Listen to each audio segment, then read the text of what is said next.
Hey guys, welcome to the channel. आज हम लोग पढ़ने वाले हैं चेरो विद्रोह। झारखंड ट्राइबल रिवोल्ट की सीरीज़ का ये हमारा तीसरा वीडियो है। इसके पहले हमने ढाल विद्रोह और चुवाड़ विद्रोह को पढ़ा है। अगर आपने उन वीडियो को नहीं देखा है तो फिर आप चैनल पे जाके वीडियो को देख सकते हैं, प्लेलिस्ट भी बना हुआ है। तो आइए आज हम लोग पढ़ते हैं चेरो विद्रोह और भोक्ता विद्रोह। दोनों विद्रोह को साथ में पढ़ेंगे क्योंकि दोनों विद्रोह साथ ही चला था और एक दूसरे से काफ़ी जुड़ा हुआ है। चेरो विद्रोह 3 चरणों में हुआ था, तो हम लोग एक एक करके तीनों चरणों को देखने वाले हैं। तो चेरो विद्रोह को समझने से पहले हमें ना कुछ नामों के बारे में जानना पड़ेगा। अगर हम उन नामों को नहीं जानते हैं तो फिर हमें समझ में नहीं आएगा कि बैकग्राउंड कैसे विद्रोह का तैयार हुआ था, क्यों विद्रोह आखिर हुआ था, क्या कारण था। तो थोड़ा ध्यान से देखिएगा क्योंकि बहुत सारे नाम हैं और स्टोरी को थोड़ा समझना जरूरी है। तो आइए शुरू करते हैं चेरो विद्रोह का पहला चरण। ये कब से स्टार्ट हुआ था? पहला चरण 1770 ईस्वी से और 1772 ईस्वी तक चला था। तो 3 यहाँ पर कॉलम आप देख रहे हैं। यहाँ पर रंजीत राय है।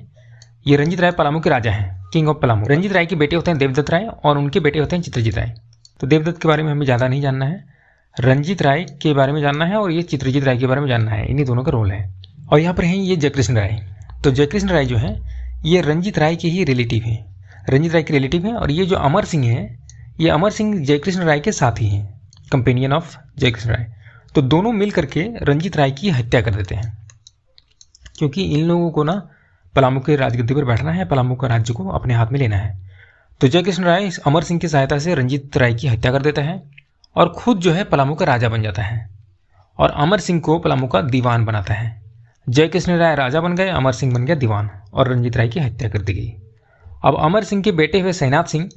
तो जयकृष्ण राय को बाद में लगा ना कि सैनाथ सिंह भी हमारे लिए खतरा हो सकता है, बाद में जो है ये भी राजा बनने का दावेदारी कर सकता है।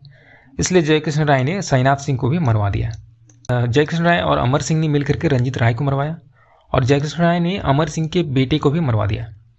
अब सैनाथ सिंह के बेटे थे जयनाथ सिंह। तो जयनाथ सिंह सैनाथ सिंह के बेटे यानी अमर सिंह के ग्रैंडसन और चित्रजीत राय जो है ये रंजीत राय के ग्रैंडसन। तो ये दोनों जो है अभी मिल गए बाद में और इन दोनों ने मिलकर सोचा क्यों ना हम हमारे ग्रैंडफादर या फिर फादर के मौत का बदला लें और फिर हम जो है पलामू राज्य फिर हम बैठें क्योंकि हमारा ही अधिकार था। हमारे पिताजी ही दादाजी जो है इस पर राज करते थे, इस स्टेट पर। तो फिर उन लोगों ने ऐसा ही किया और उन लोगों ने जो है जयकृष्ण राय की दोनों ने मिलकर के हत्या कर दी। और जयकृष्ण राय की जब हत्या कर दी तो चित्रजीत राय बन गए पलामू के राजा और जयनाथ सिंह को बनाया दीवान पलामू का। तो चित्रजीत राय राजा बन गए और जयनाथ सिंह बन गए दीवान। तो इस तरह से चला। अब जयकृष्ण राय के जो पोते थे गोपाल राय, ये अंदर ही अंदर सोचने लगे कि हमें जो इस राज्य को लेना है क्योंकि ये तो मेरे पिताजी यहाँ पर राजा थे, लेकिन ये कुछ कर नहीं पा रहे थे, तो इनसे कुछ हो नहीं रहा था। तो इन्होंने चित्रजीत राय को और जयनाथ सिंह को हटाने के लिए अंग्रेजों से सहायता ली। तो अंग्रेजों से सहायता ली और अंग्रेजों से हेल्प लेकर के इन्होंने चित्रजीत राय पर चढ़ाई की और फिर लड़ाई होता रहा। तो इसी ही कहते हैं चेरो विद्रोह। तो गोपाल राय जब अंग्रेजों के पास गए तो अंग्रेजों ने जैकब कैमक नाम के एक अधिकारी के नेतृत्व में अंग्रेजी सेना भेजी और चित्रजीत राय पर चढ़ाई कर दी। तो इस चढ़ाई पर चित्रजीत राय जो विरोध करते रहे 2 साल तक, इसी विरोध को कहते हैं चेरो विद्रोह। और इधर जयनाथ सिंह जो है, जयनाथ सिंह का पूरा नाम है जयनाथ सिंह भोक्ता। तो जयनाथ सिंह जो है भोक्ता लोगों के साथ मिल करके अंग्रेजों के विरुद्ध विद्रोह करता रहा था। इसी ही कहते हैं भोक्ता विद्रोह। यानी चेरो विद्रोह भोक्ता विद्रोह दोनों अलग अलग नहीं है, दोनों एक ही है, एक ही घटना है। तो चित्रजीत राय जो थे ये चेरो लोगों के साथ में विद्रोह कर रहे थे, तो ये हो गया आपका चेरो विद्रोह। और ये जयनाथ सिंह जो है भोक्ता लोगों के साथ मिलकर के विद्रोह कर रहे थे अंग्रेजों के खिलाफ, तो ये हो गया भोक्ता विद्रोह। तो ये 2 साल तक चलता रहा। यही है चेरो विद्रोह और यही है भोक्ता विद्रोह। तो यहाँ पर आपको समझ में आ गया। भोक्ता विद्रोह का नेतृत्व करता कौन थे? जयनाथ सिंह। जयनाथ सिंह कौन थे? चित्रजीत राय के दीवान थे और चित्रजीत राय जो थे चेरो विद्रोह के नेतृत्व करते थे। तो इस तरह से अंग्रेजों के साथ लड़ाई करते करते फाइनली ये लोग हार गए और ये लोग यहाँ से भाग निकले। तो जैसे हार गए तो फिर गोपाल राय को अंग्रेजों ने राजा बना दिया। गोपाल राय बन गए राजा फाइनली। अब जब गोपाल राय राजा बन गए तो विद्रोह यहाँ पर समाप्त हो गया क्योंकि ये लोग तो भाग गए। तो 1702 ईस्वी में जो है विद्रोह समाप्त हो गया और इसी तरह से चलता रहा। अब हुआ क्या, अंग्रेज तो अपने फायदे के लिए ही सब काम करेंगे। तो गोपाल राय जो राजा बने तो ये तो अंग्रेजों द्वारा बनाया गया राजा, तो ये तो अंग्रेजों के हाथ की कठपुतली हुई। तो इसी तरह से राजा जो भी बनते थे अंग्रेज उनके ऊपर बहुत ज़्यादा टैक्स लगाते थे और जब वो टैक्स देने में असमर्थ होते थे तो फिर उन्हें हटा करके दूसरा कोई राजा बना दिया जाता था, ताकि फिर उनसे टैक्स लगाया जाता था। फिर वो जब टैक्स देने में असमर्थ होते थे फिर उनको हटा के कोई दूसरा बनाया जाता था। तो इसी तरह से चलता रहा और फिर 1800 ईस्वी में एक और विद्रोह होता है यही रीजन से। तो ये हो गया पहला चरण। आशा आप समझ चुके होंगे। अगर आप नहीं समझे तो फिर वीडियो को दोबारा देखेंगे, आप बिल्कुल समझ जाएंगे। आइए दूसरे चरण के बारे में देखते हैं। चेरो विद्रोह का दूसरा चरण स्टार्ट होता है 1800 से 1802 ईस्वी तक चलता है। तो उस टाइम जो है चूड़ामन राय राजा थे पलामू के। कैसे? जैसे भी बताया मैंने कि गोपाल राय राजा हुए थे। गोपाल राय के बाद फिर मीन्स जो है जो भी राजा बनते थे अंग्रेज उनसे टैक्स बहुत ज़्यादा लेते थे। तो इस तरह से जो नहीं दे पाते थे उनको हटा दिया जाता था। तो इसी तरह से अभी जो है चूड़ामन राय पलामू के राजा बने हुए थे। इनके ऊपर भी बहुत ज़्यादा टैक्स लगा हुआ था। अब इनके ऊपर जब बहुत ज़्यादा टैक्स लगेगा तो फिर जो है शिव प्रसाद सिंह इनके दीवान थे। ये जो आदमी है शिव प्रसाद सिंह, यही जो है इनका दीवान थे चूड़ामन राय के। तो टैक्सेशन की जिम्मेदारी जो है दीवान के पास ही होती है, टैक्स कलेक्शन की। तो चूड़ामन राय जो है इनके ऊपर बहुत ज़्यादा जब लगान था अंग्रेजों द्वारा, तो फिर शिव प्रसाद सिंह के पास में टैक्स की जिम्मेदारी थी। तो इतना ज़्यादा लगान मिलेगा कहाँ से? तो फिर इसी कारण से लगानों को वसूलने के लिए कठोर नीतियाँ बनाई गई और जनता का एक्सप्लॉयटेशन इस तरह से होने लगा। पूरे एरिया में लोगों का शोषण होने लगा पलामू में। तो ऑटोमेटिकली लोगों को शिव प्रसाद सिंह के ऊपर में गुस्सा था। तो इसके पहले ना जब अंग्रेज़ नहीं थे यहाँ पर, तो फिर जो है चेरो राजा जो थे पलामू में टैक्स बहुत ज़्यादा नहीं लगाते थे और राजा लोग लिबरल थे। लेकिन अंग्रेजों के टैक्स के प्रेशर के कारण ये लोग जो है इस तरह कर रहे हैं। तो शिव प्रसाद सिंह के ऊपर में लोगों को गुस्सा था। तो वहीं पर जो है भूषण सिंह नाम के एक लीडर थे। इन्होंने इसी कारण से जो है शिव प्रसाद सिंह के ऊपर में चढ़ाई कर दी और लड़ाई स्टार्ट हो गया। ये इन्होंने चढ़ाई जो की 1802 ईस्वी में, और इस तरह से लड़ाई चलता रहा 1800 से 1802 ईस्वी तक। तो यही है चेरो विद्रोह का दूसरा चरण। तो चेरो विद्रोह का दूसरा चरण का नेतृत्व करता कौन थे? ये भूषण सिंह। ये आपको याद रखना है। फाइनली जो है भूषण सिंह को 1802 ईस्वी में पकड़ लिया गया और भूषण सिंह को फांसी दे दी गई और इस तरह से जो है चेरो विद्रोह का दूसरा चरण भी समाप्त हो गया। अब हम लोग देखते हैं चेरो विद्रोह का तीसरा चरण। फिर चूड़ामन राय जो है ये भी टैक्स देने में असमर्थ होते हैं बहुत ज़्यादा, क्योंकि टैक्स बहुत ऊंचा रहता है। तो फिर ये भी टैक्स देने में असमर्थ होते हैं। तो अंग्रेज इन्हें भी हटा करके और जो पलामू का जो राज्य है, इस पलामू राज्य को ले करके और एक दूसरे आदमी को, एक जमींदार थे घनश्याम सिंह नाम का, तो उस घनश्याम सिंह नाम के एक जमींदार को इस पलामू राज्य को बेच दिया जाता है अंग्रेजों द्वारा। तो घनश्याम सिंह जो थे वो चेरो वंश के नहीं थे, यानी वो बाहर के थे, दूसरे बिरादरी के आदमी थे, वो एक जमींदार थे। तो उनको जो है अंग्रेजों द्वारा पलामू राज्य को बेच दिया जाता है।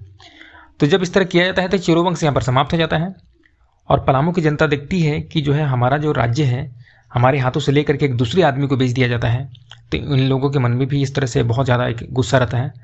तो फिर ये जो है विद्रोह का कारण बनता है। चेरो विद्रोह का तीसरा चरण स्टार्ट होता है 1817 ईस्वी से 1819 तक चलता है। तो उसके बारे में भी हम लोग देखेंगे। अब आइए देखते हैं कि क्या क्या फैक्ट्स को हमें याद रखना है और एग्जाम्स के लिए क्या क्या जरूरी है।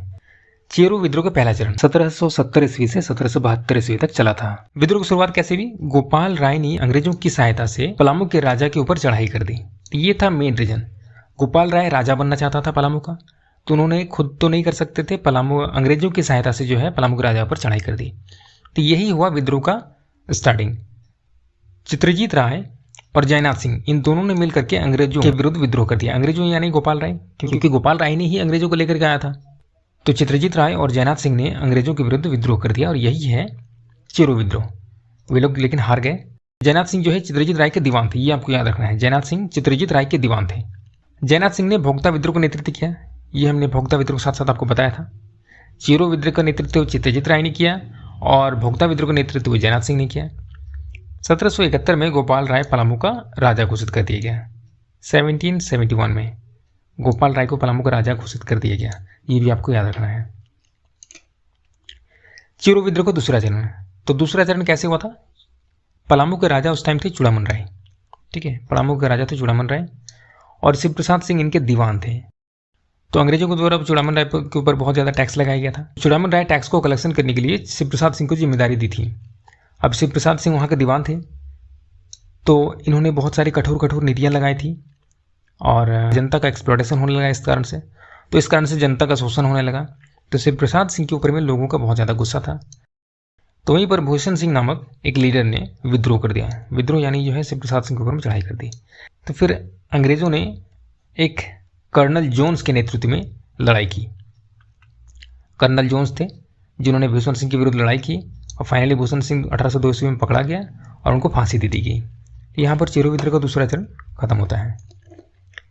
तीसरा चरण आइए देखते हैं। तो तीसरा चरण 1817 से 1819 में हुआ था।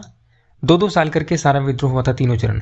पहला चरण हुआ था आपका 1770 से 1771 1772 ईस्वी तक दूसरा चरण हुआ था 1800 से 1802, फिर तीसरा चरण हुआ था 1817 से 1819 ईस्वी तक।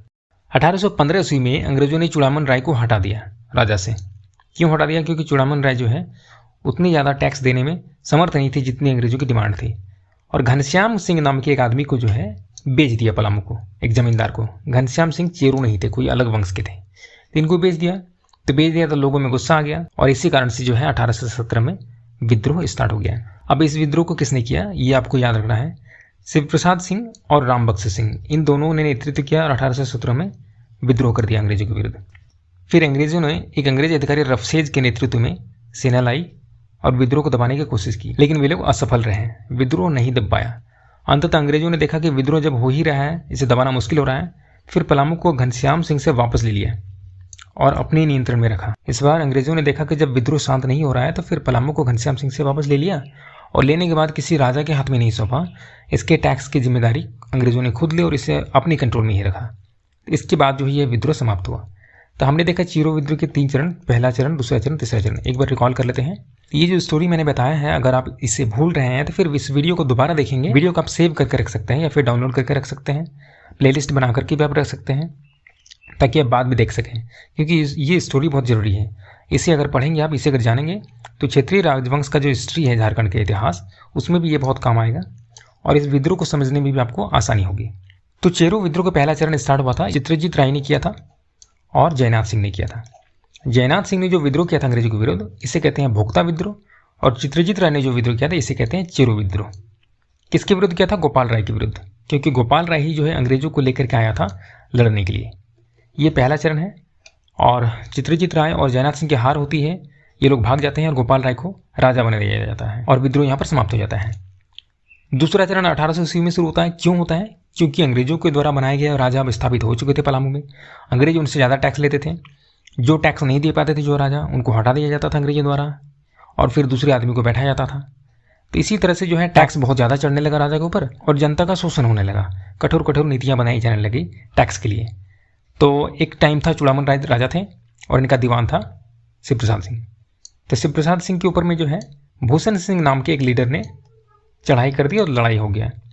अब शिव प्रसाद सिंह जो अंग्रेजों का आदमी थे, क्योंकि इन लोग राजा जो थे अंग्रेजों के ही थे, तो अंग्रेजों से संघर्ष मिला हुआ था, तो अंग्रेज आगे लड़ने के लिए और भूषण सिंह को पकड़ लिया गया और 1802 ईस्वी में इन्हें फांसी दे दी गया। चेरो विद्रोह का दूसरा चरण समाप्त हो गया। अब तीसरा विद्रोह कैसे स्टार्ट होता है? चूड़ामन राय राजा बने रहते हैं, तो चूड़ामन राय के ऊपर में जब बहुत ज़्यादा टैक्स लगाया जाता है अंग्रेजों द्वारा और जब ये देने में असमर्थ होते हैं, तो फिर चूड़ामन राय को हटा के पलामू राज्य को घनश्याम सिंह नाम के एक आदमी को बेच दिया जाता है। तो इस कारण से जो है चेरो विद्रोह का तीसरा चरण स्टार्ट होता है। आपने इन सारे फैक्ट्स को याद रखना है। आप चाहे तो इस वीडियो के स्क्रीनशॉट को ले सकते हैं या फिर इन चीज़ों का जो है आप पेन पेपर से नोट्स भी बना सकते हैं। जितने सारे फैक्ट्स मैंने यहाँ पर बताए हैं, इससे बाहर एग्जाम में एक भी क्वेश्चन नहीं आने वाला है। तो बस आपको इतना ही याद रखना है और बहुत ज़्यादा डीप रिसर्च करने की ज़रूरत नहीं है, क्योंकि हमें बस एग्जाम निकालने के लिए पढ़ना है। तो अगर वीडियो अच्छा लगा हो तो इसे एक लाइक कीजिएगा और अपने दोस्तों में शेयर कीजिएगा। और हमसे अगर आप जुड़ना चाहते हैं तो फिर हमने डिस्क्रिप्शन में, इस वीडियो के डिस्क्रिप्शन में टेलीग्राम का लिंक दिया है, उस पर क्लिक करके ज़रूर जुड़ जाएँ। वहाँ पर आप हमसे बात भी कर सकते हैं। इंपॉर्टेंट इन्फोज जो होते हैं वहीं पर हम शेयर करते हैं, वीडियोज़ का लिंक भी वहाँ पर शेयर करते हैं। और इस चैनल पे हम जो है झारखंड जीके का पूरा कोर्स फ्री में लाने वाले हैं। सारे वीडियोज़ जो है हम आपको देने वाले हैं, यहाँ पर आपको फ्री में सब कुछ मिलने वाला है, एक भी रुपये खर्च करने की ज़रूरत नहीं है। तो फिर हमसे जुड़े रहने के लिए टेलीग्राम लिंक पर क्लिक कर टेलीग्राम ग्रुप से बिल्कुल जुड़ें। मिलते हैं अगले वीडियो में। Thanks for watching.